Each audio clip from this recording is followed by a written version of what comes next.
ભારતની સમસ્યાઓ અને ઉપાય.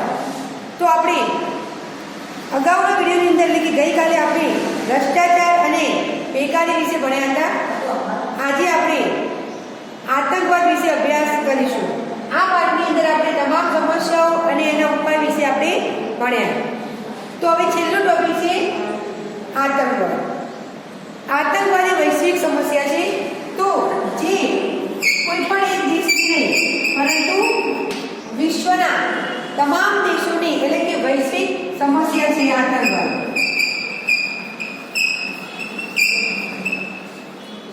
આ સમસ્યાને નિવારવા માટે દુનિયાના તમામ દેશો એક થઈ અને જો લડત લડે તો જ આપણે આતંકવાદને જળમૂળમાંથી નાબૂદ કરી શકીશું. નહીંતર આતંકવાદ કોઈ એક દેશનું માટેની સમસ્યા નથી. આતંકવાદી પ્રવૃત્તિ એ રાષ્ટ્રની પ્રગતિમાં અવરોધક છે, એટલે કે રાષ્ટ્રનો વિકાસ કરવા દેતી નથી. શાંતિ, અમન, ભાઈચારો તથા દેશની આબાદીને છિન્ન ભિન્ન કરવાવાળી હલકી મનોવૃત્તિની એક પ્રક્રિયા કહેવાય છે. તો આતંકવાદીઓનું મૂળ ધ્યેય શું હોય છે, હેતુ શું હોય છે? તો દેશની અંદર શાંતિ, અમન અને ભાઈચારાની ભાવના હોતી નથી. શાંતિ, અમન અને ભાઈચારાની ભાવના. તો દેશની અંદર આપણે શાંતિ, અમન અને ભાઈચારાની ભાવના ઈચ્છીએ છીએ. તો એને છિન્ન ભિન્ન કરવાની હલકી મનોવૃત્તિની એક પ્રક્રિયા છે, જેને આપણે શું કહીએ છીએ? આતંકવાદ કહીએ છીએ. આતંકવાદ એ મોટે ભાગે હિંસા અને ઘૃણા ફેલાવી લોકોમાં ભય પેદા કરે છે, એટલે કે લોકોને ડરાવવાની ભાવના હોય છે. હિંસા અને ઘૃણા લોકોની અંદર હિંસા અને ઘૃણા ફેલાવા એટલે કે ડર ફેલાવતા હોય છે.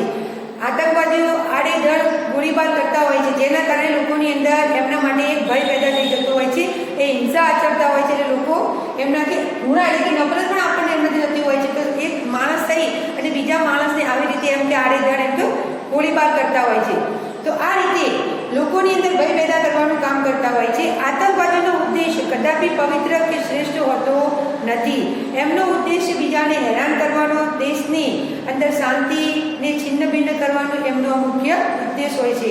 તેમનો ઉદ્દેશ ક્યારે સારો હોતો નથી. બુદ્ધિબળ માણસો દ્વારા સંગઠિત અને આયોજનબદ્ધ રીતે કરવામાં આવતું એક જંગલી કૃત્ય કહેવામાં આવે છે. તો આતંકવાદ આપણે એવું સમજીએ એક વ્યક્તિ આતંકવાદી હોતો નથી, પરંતુ આ એક થોડા ઘણા માણસો ભેગા થઈ એટલે કે મુઠ્ઠીભર માણસો ભેગા થઈ અને આયોજનબદ્ધ રીતે કરવામાં આવતું જંગલી કૃત્ય કહેવામાં આવે છે. જો આપણે એના માટે કયો શબ્દ વાપરીએ છીએ? જંગલી કૃત્ય એટલે કે ખરાબ કાર્ય.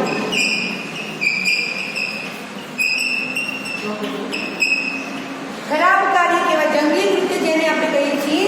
તો મુઠ્ઠીભર માણસો ભેગા થઈ અને આખા દેશની અંદર શાંતિને છિન્ન ભિન્ન કરે છે. તો આ રીતે આયોજનબદ્ધ રીતે કરવામાં આવતું એક જંગલી કૃત્ય છે, જેમાં બળજબરી, ધાકધમકી, હિંસા કે ત્રાસ પણ આપવામાં આવતો હોય છે. એટલે કે લોકોને બળજબરી કરવામાં આવતી હોય છે, લોકો ઉપર ત્રાસ ગુજારવામાં આવતો હોય છે, ધાકધમકી આપવામાં આવતી હોય છે અને આ રીતે વ્યવસ્થિત પ્રયોગ લોકો ઉપર કરવામાં આવતો હોય છે. આયોજનબદ્ધ રીતે આ લોકો કામ કરતા હોય છે. આવું કૃત્ય કોઈ પણ સરકાર સમક્ષ પડકારરૂપ બનતું હોય છે. તો ચાહે ભારત દેશ હોય યા બીજા જે વિશ્વના કોઈ પણ દેશની અંદર કોઈ પણ ગવર્મેન્ટ એટલે કે કોઈ પણ સરકાર સામે આવું કૃત્ય એમ પડકારરૂપ હોય છે, એટલે કે મોટામાં મોટી સમસ્યા બની જતું હોય છે. આતંકવાદ એ બળ પ્રયોગનું હાથવગું સાધન છે. લોકો ઉપર બળ પ્રયોગ કરવાનો એટલે કે બળજબરી કરવાનું એક હાથવગું એમ સાધન થઈ ગયું છે. તેથી કોઈ પણ સ્થળે લોકોને નિશાન બનાવવામાં આવે છે. જેમ કે ભૂતકાળમાં આપણે જોઈએ તો સંસદ પર હુમલો થયો હતો, જે આપણા ભારતની પાર્લામેન્ટ છે, જે આપણા કાયદાઓ ઘડવામાં આવતા હોય છે. તો એ પાર્લામેન્ટ ઉપર પણ ભૂતકાળની અંદર સંસદ ઉપર હુમલો થયો હતો. હોટલ તાજ પર થયેલી ઘટના, બોમ્બેની અંદર હોટલ તાજ આવેલી છે, એ હોટલ તાજ ઉપર પણ આપણે જોઈએ તો હોટલ તાજની અંદર પણ કસાબ નામનો આતંકવાદી હતો, જેને આડેધડ ગોળીઓ ચલાવી અને હિંસા ફેલાવી હતી, જેને આપણે પાછળથી અરેસ્ટ પણ કરી દીધો અને એને ફાંસીની સજા પણ આપવામાં આવી હતી. તો આ રીતે મુંબઈની અંદર બોમ્બ બ્લાસ્ટ કરવામાં આવ્યા હતા. તમે કદાચ જાણતા હશો કે દરેક એ વખતે ટિફિનની અંદર બોમ્બ બ્લાસ્ટ કરવામાં આવતા હતા. ટિફિનમાં મૂકી અને બોમ્બને અલગ અલગ જગ્યાએ ગોઠવવામાં આવતા હતા અને આ રીતે બોમ્બેની અંદર એકી સાથે બોમ્બ બ્લાસ્ટ કર્યા હતા. તો એ રીતે અક્ષરધામ મંદિર એટલે કે ગાંધીનગરની અંદર અક્ષરધામ મંદિરની અંદર પણ આતંકવાદીઓ ઘૂસી ગયા હતા અને ત્યાં પણ એમને આડેધડ ગોળીબાર કર્યો હતો. તો એવી રીતે આ બધા જ આપણા દેશની અંદર ભૂતકાળમાં થયેલા એમ તો આતંકવાદીઓ જે હુમલા કર્યા છે એ આપણે જોયા. આતંકવાદને કોઈ સગાવાદ નડતો નથી. જ્યારે પણ આતંકવાદીઓ આ આતંકવાદી ટ્રેનિંગ એટલે કે આમાં જોડાતા હોય છે એ વખતે એમને પોતાના સગાવાદ એટલે કે આ મારા ઘરનું વ્યક્તિ છે, મારું નજીકનું સંબંધી છે, એવો કોઈ એને સગાવાદ નડતો નથી. તેને કોઈ ભાષા કે ધર્મ હોતો નથી. ફક્ત વેરભાવને જ લક્ષ્યમાં લેવામાં આવતો હોય છે. તો આપણે એની અસરો જોઈએ કે દરેક વ્યક્તિ જ્યારે પણ પોતાની સાથે કોઈ એવી ખરાબ ઘટના ઘટી હોય અને પછી એવા માણસોને શોધીને ભેગા કરવામાં આવતા હોય છે અને પછી એવા લોકોને ટ્રેનિંગ આપવામાં આવતી હોય છે જેમને કોઈ સગાવાદ, કોઈ ધર્મ કે કોઈ ભાષા પણ નડતી હોતી નથી. ફક્ત પોતે જાતે મરે અને બીજાને મારવાનું આ જ એમનું મુખ્ય લક્ષ્ય હોય છે. તો આ રીતે આપણે આતંકવાદ જોયું. હવે આપણે આતંકવાદને કેવી રીતે જળમૂળમાંથી નાબૂદ કરવું એના માટેના આપણે કેટલાક ઉપાયો પણ આપણે જોઈએ. તો આતંકવાદનો સામનો કરવા માટે આપણે દરેક વ્યક્તિએ હિંમત અને દક્ષતા કેળવી અને મક્કમ બનવું પડશે. તો આપણે દરેક વ્યક્તિ શું કરવું જોઈએ? હિંમતથી કામ કરવું જોઈએ. હિંમત અને દક્ષતા કેળવવી જોઈએ. જો એક વ્યક્તિ આ કામ કરી શકે નહીં, આપણે બધા સાથે મળી અને સહિયારો પ્રયાસ કરીએ તો જ આપણે આ આતંકવાદને જળમૂળમાંથી નાબૂદ કરી શકીએ. એના માટે આપણે કેટલાક ગુપ્તચર એટલે કે જાસૂસી તંત્રને વધુ કાર્યરત બનાવવું પડશે. અમુક જગ્યાએ આપણે ખાનગી માણસો પણ રોકવા પડશે ગુપ્તચરને કે જેથી આપણને માહિતી ખાનગી મળી રહે. સુરક્ષા દળોને જરૂરી સહકાર આપવાની જાગૃતતા કેળવવી પડશે. જે આપણા માટે સુરક્ષાનું કામ કરતા હોય છે એવા માણસોને આપણે સારા નાગરિક તરીકે આપણે એમને થોડી ઘણી એમ તો મદદ કરવી પડશે. આમ જનતાએ મુસાફરીમાં કે જાહેર સ્થળના મેળાવડામાં ચેતતા રહેવું અને ખોટી અફવાઓ, જાહેરાતો કે એનાથી એમ કે દૂર રહેવું જોઈએ. તો આપણે કોઈ મોટા સમૂહ પ્રસંગની અંદર ગયા હોઈએ, જાહેર મેળાવડો હોય તો એની વખતે આપણે કોઈ પણ અફવાઓ તો અફવાથી દૂર રહેવું જોઈએ. આપણને કોઈ શંકાસ્પદ વ્યક્તિ લાગતું હોય તો આપણે પોલીસને તરત જાણ કરવી જોઈએ. એક જાગૃત નાગરિક તરીકે આપણે પણ એક એલર્ટ રહેવું જોઈએ. એ સિવાય સીસીટીવી કેમેરા તથા મેટલ ડિટેક્ટર જેવા આધુનિક ઉપકરણોથી સુરક્ષા દળોને સજ્જ કરવા જોઈએ. તો મેટલ ડિટેક્ટર શબ્દ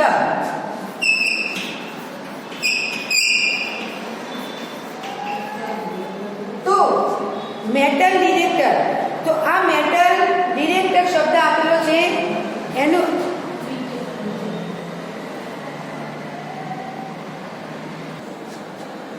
તો આપણે ઉપાયની અંદર સીસીટીવી કેમેરા તેમજ મેટલ ડિટેક્ટર જેવા આધુનિક સાધનોથી આપણે સુરક્ષા દળોને સજ્જ કરવા જોઈએ. તો મેટલ ડિટેક્ટરનો મતલબ આપણે કોઈ મોલમાં જતા હોઈએ છીએ તો ત્યાં તમને કાચ જેવું આગળથી પકડવાનું સાધન આવે છે. તમને ચેકિંગ માટે જે કોઈના જોડે કોઈ લોખંડની વસ્તુ હોય તો ત્યાં મ્યુઝિક વાગતું હોય છે તો એને મેટલ ડિટેક્ટર કહેવામાં આવે છે. તમે ઘણી વખત આપણે મોટા મંદિરોની અંદર જતા હોઈએ ત્યાં પણ પોલીસની અંદર એમના હાથમાં હોય છે અને આપણને એનાથી ચેક કરતા હોય છે. તો એવા આધુનિક ઉપકરણોથી સુરક્ષા દળોને સજ્જ કરવા જોઈએ. આ ઉપરાંત પણ ભારતમાં વિવિધતા, સાંપ્રદાયિકતા, પ્રદેશવાદ, ભાષાવાદ, સીમાવર્તી સમસ્યા અને કુદરતી આપત્તિઓ બાદનું પુનઃવસન વ્યવસ્થાપન વગેરે બાબતો પણ સરકાર માટે સમસ્યારૂપ છે. તો આપણે આ પાઠની અંદર ભારતમાં રૂઢિચુસ્તતા પણ છે, સાંપ્રદાયિકતા. આપણે જોઈએ છીએ કે ભારત જેવો બીજો કોઈ દેશ નથી કે જ્યાં આટલા બધા ધર્મના લોકો એમ તો વસતા હોય છે. પ્રદેશવાદ, ભાષાવાદ પણ છે, સીમાવર્તી સમસ્યાઓ પણ છે. આજે પણ આપણે જોઈએ તો ભારત પાકિસ્તાન વચ્ચે ઘણી બધી સીમાવર્તી સમસ્યાઓના કારણે યુદ્ધ પણ એમ તો અવારનવાર થતા હોય છે. તો આ બધી સમસ્યાઓ સરકાર માટે એમ તો પડકારરૂપ બનતી હોય છે. તો આ રીતે આપણે આ પાઠની અંદર તમામ સમસ્યાઓ અને ઉપાય વિશે આપણે અભ્યાસ કર્યો. હવે એના આધારે આપણે કેટલાક પ્રશ્નોના જવાબ જોઈએ એટલે કે સ્વાધ્યાય સોલ્વ કરીએ.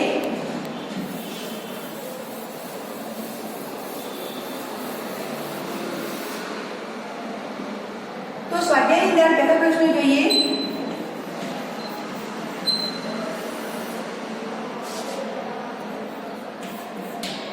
પ્રશ્ન 1, વસ્તી વિસ્ફોટથી કેવી કેવી સમસ્યાઓ સર્જાય છે?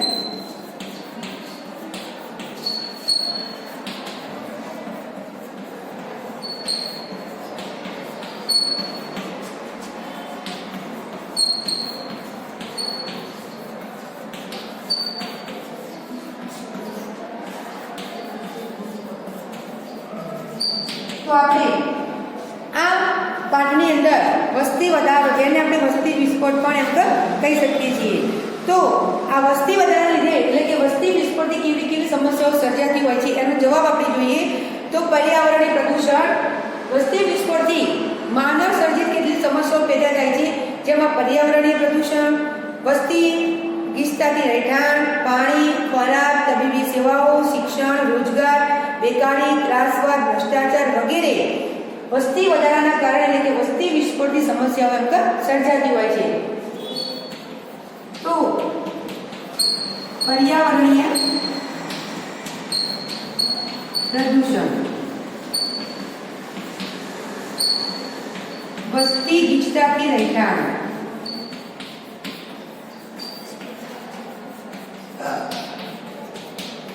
પાણી, રોજગારી, તબીબી સેવાઓ,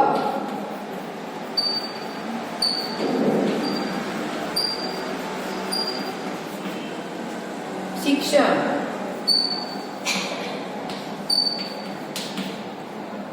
બેકારી, ત્રાસવાદ, ભ્રષ્ટાચાર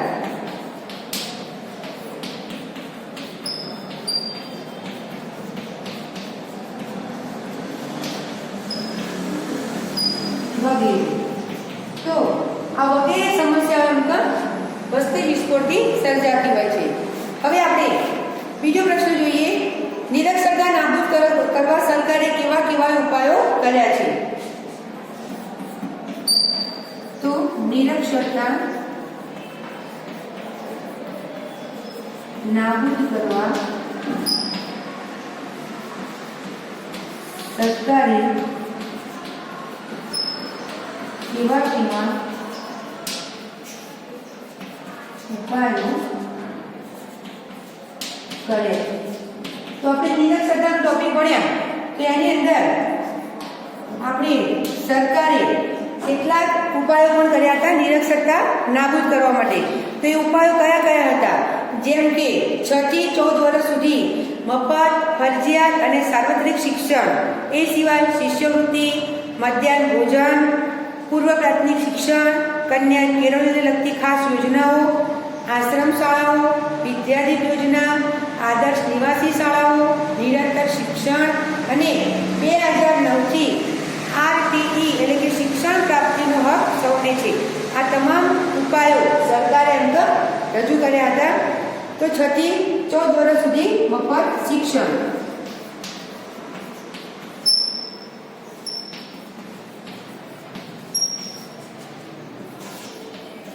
મફત અને ફરજિયાત શિક્ષણ, એ સિવાય શિષ્યવૃત્તિ, મધ્યાહન ભોજન,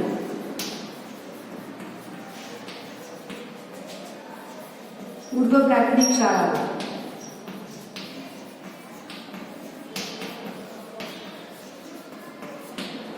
વિદ્યાદીપ યોજનાઓ,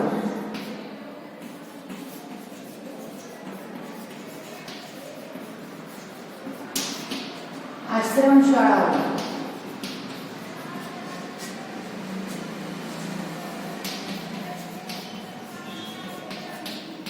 ને RTE વગેરે સરકારે ઉપાયો કર્યા છે. તો આ રીતે સરકારે 6 થી 14 વર્ષ સુધી મફત અને ફરજિયાત શિક્ષણ, શિષ્યવૃત્તિ, મધ્યાહન ભોજન, RTE, વિદ્યાદીપ યોજના અને આશ્રમ શાળાઓ જેવી કેટલાક ઉપાયો સરકારે નિરક્ષરતા નાબૂદ કરવા માટે કર્યા છે. આગળનો પ્રશ્ન જોઈએ.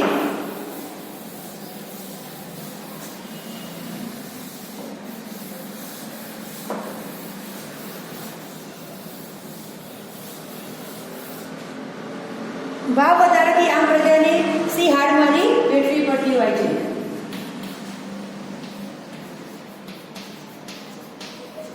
ભાવ વધારાથી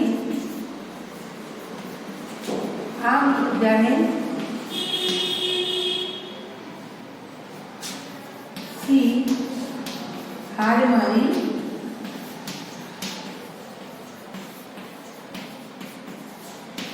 વેઠવી પડે છે.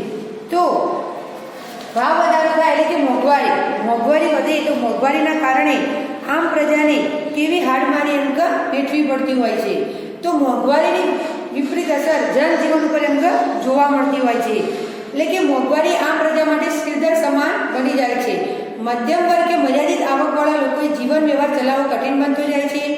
મોંઘવારીની અસર આમ પ્રજાને અંકે વેઠવી પડતી હોય છે. જીવન ધોરણ નિમ્ન બનતું જાય છે. મોંઘવારીનો મુકાબલો કરવો એ સૌને માટે મુશ્કેલ બન્યો છે અને દૈનિક જરૂરિયાતની વસ્તુના ભાવ વધવાથી વસ્તુ વિના પણ અંક ચલાવી લેવું પડતું હોય છે. એટલે કે જીવન વ્યવહાર ચલાવવો કઠિન બનતો જાય છે. જીવન વ્યવહાર ચલાવવો કઠિન બનતો જાય છે. મોંઘવારીએ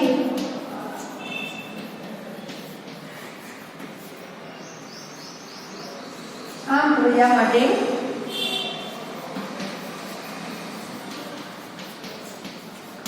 સિરદર્દ સમાન બનતી જાય છે. ઘણીવાર વસ્તુ વિના પણ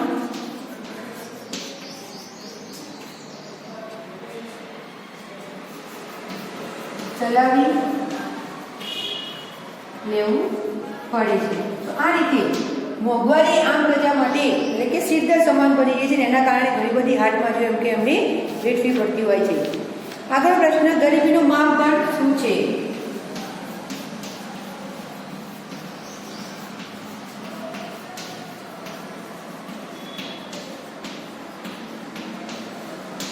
તો આપણે ગરીબી વિશે અભ્યાસ કર્યો. ગુજરાતની અંદર આજે પણ 14% જેટલા માણસ એમ કે ગરીબ જોવા મળે છે.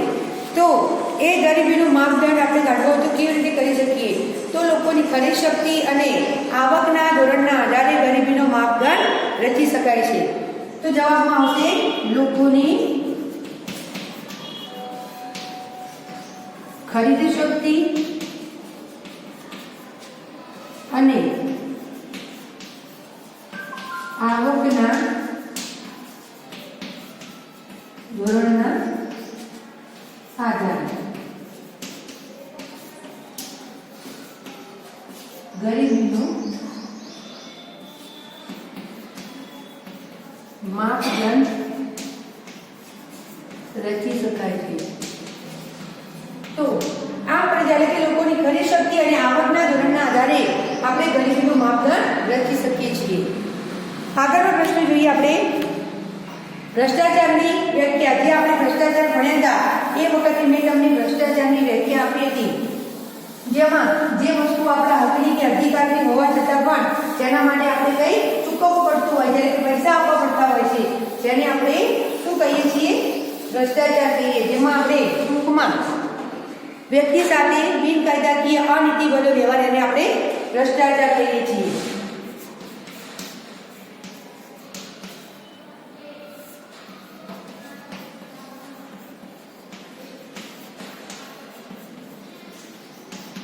ભ્રષ્ટાચારની વ્યાખ્યા. તો વ્યક્તિ સાથે બિનકાયદાકીય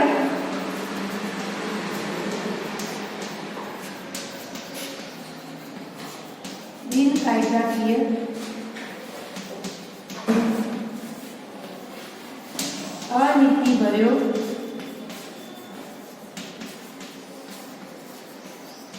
વ્યવહાર. આ એની ટૂંકમાં ભ્રષ્ટાચારની આપણે વ્યાખ્યા થઈ કે વ્યક્તિ સાથે બિનકાયદાકીય અનીતિભર્યો વ્યવહાર, જેને આપણે શું કહીએ છીએ? ભ્રષ્ટાચાર. અને આમ આપણે જો મોટી વ્યાખ્યા જોયો ભ્રષ્ટાચારની, તો કે જે વસ્તુ આપણા હકની કે અધિકારની હોય છતાં તે મેળવવા કે વાપરવા માટે આપણે કશું ચૂકવવું પડે, તેને પણ આપણે ભ્રષ્ટાચાર કહીએ છીએ. ઝૂંપડપટ્ટીમાં આગળ પ્રશ્ન, ઝૂંપડપટ્ટીમાં કેવી કેવી સમસ્યાઓ ઊભી થાય છે?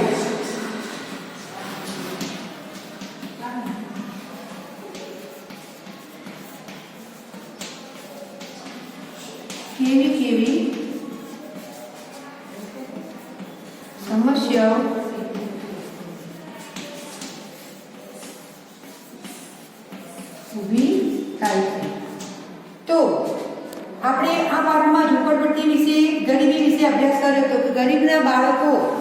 કેવી કેવી ઝૂંપડપટ્ટીની અંદર કેવા કેવા ખરાબ કાર્યો કરતા હોય છે. તો ઝૂંપડપટ્ટીની અંદર બાળકો ખરાબ ટેવોથી પીડાતા હોય છે, જેમને શિક્ષણ પણ મળતું નથી, ગંદા વસવાટોમાં રહેતા હોય છે. એ સિવાય ત્યાં બાળકોને શિક્ષણ પણ આપવામાં આવતું હોતું નથી. તો એ બાળમજૂરી, નશાકારક ચીજોનું સેવન, બાળમજૂરી, નશાકારક ચીજોનું સેવન, ખરાબ કુટેવો, તો ગંદા વસવાટોમાં રહેતા બાળકો હોય જે ઝૂંપડપટ્ટીમાં રહેતા હોય એ લોકો બાળમજૂરી કરતા હોય છે, નશાકારક ચીજોનું સેવન પણ કરતા હોય છે, ખરાબ કુટેવો હોય છે અને માનસિક તાણ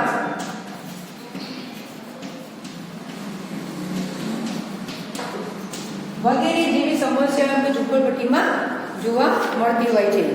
છેલ્લો પ્રશ્ન, આતંકવાદની અસરો જણાવો. આ પ્રશ્ન મોટો હોવાના કારણે આપણે લખતા નથી.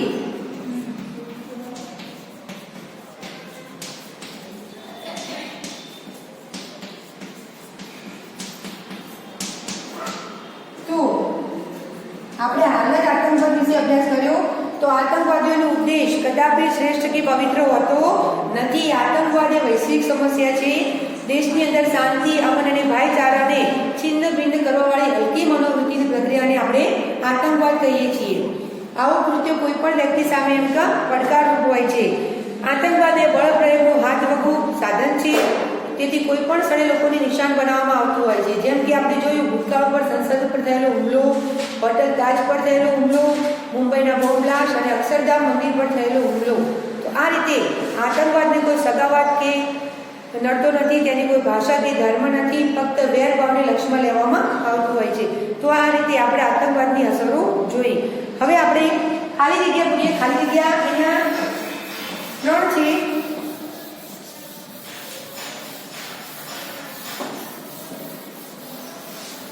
તો પહેલી ખાલી જગ્યા, તમામ સમસ્યાનો મૂળમાં ખાલી જગ્યા જવાબદાર છે. તમામ સમસ્યાઓના મૂળમાં ખાલી જગ્યા જવાબદાર છે. તો આપણે વસ્તી વિસ્ફોટ, વસ્તી વિસ્ફોટ જે સમસ્યામાં મૂળમાં જવાબદાર છે. બીજી ખાલી જગ્યા, ચીજ વસ્તુના ભાવ વધારાને ખાલી જગ્યા કહેવાય છે. ચીજ વસ્તુના ભાવ વધારાને ખાલી જગ્યા કહેવાય છે. કોઈ પણ વસ્તુ હોય એ વસ્તુ મોંઘી થઈ જાય તો એને આપણે શું કહીએ છીએ? કોઈ પણ ચીજ વસ્તુના ભાવ વધે એને આપણે શું કહીએ છીએ? મોંઘવારી. ચલી ખાલી જગ્યા, આતંકવાદે ખાલી જગ્યા સમસ્યા છે. તો હમણાં આપણે ટોપિકની અંદર અભ્યાસ કર્યો, આતંકવાદ એ કોઈ એક દેશની સમસ્યા નથી, પરંતુ કેવી છે? વૈશ્વિક સમસ્યા છે, જે આખા તમામ દુનિયાના જેટલા પણ દેશો છે એ તમામ દેશોની આ સમસ્યા છે. આતંકવાદ એટલે કે વૈશ્વિક સમસ્યા છે. હવે સ્વાધ્યાયનો છેલ્લો પ્રશ્ન, જોડકા જોડો.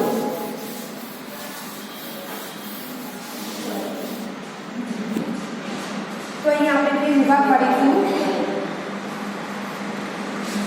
પહેલા વિભાગની અંદર વસ્તી વધારો,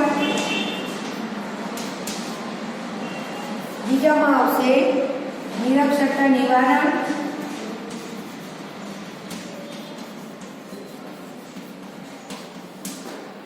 નંબર 3 ગરીબી નિવારણ,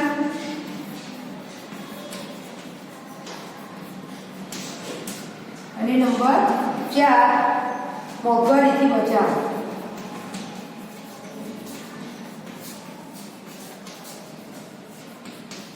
તેની સામે આપણે અહીંયા લખીએ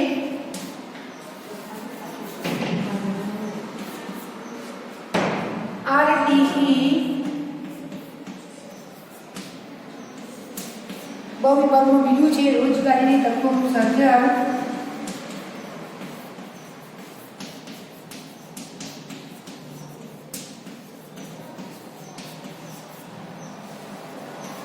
નંબર 3 સમજદારીપૂર્વકનું જીવન ધોરણ.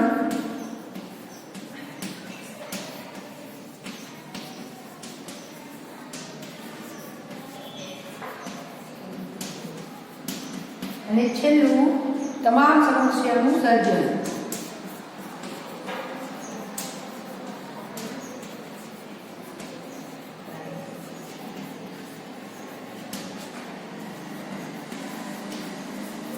તો અહીંયા આપણે જોડકા જોડીશું. તો વસ્તી વધારો તેમાં પહેલાનું શું જવાબ આવશે? ચોથું તમામ સમસ્યાઓનું સર્જન. નિરક્ષરતા તો આવશે RTE રાઇટ ટુ એજ્યુકેશન. ગરીબી નિવારણ તો ગરીબીમાં આવશે રોજગારીની તકોનું સર્જન. અને મોંઘવારીથી બચાવ તો સમજદારીપૂર્વકનું જીવન ધોરણ. તો અહીંયા આપણે પાઠ નંબર 8 ભારતની સમસ્યાઓ અને ઉપાય, જેમાં આપણે તમામ સમસ્યાઓ અને ઉપાય વિશે પણ અભ્યાસ કર્યો. આ પાઠની અંદર આપણે સ્વાધ્યાયની પણ ચર્ચા કરી. હવે આગળનો પાઠ આપણે નેક્સ્ટ વિડીયોમાં અભ્યાસ કરીશું. Thank you.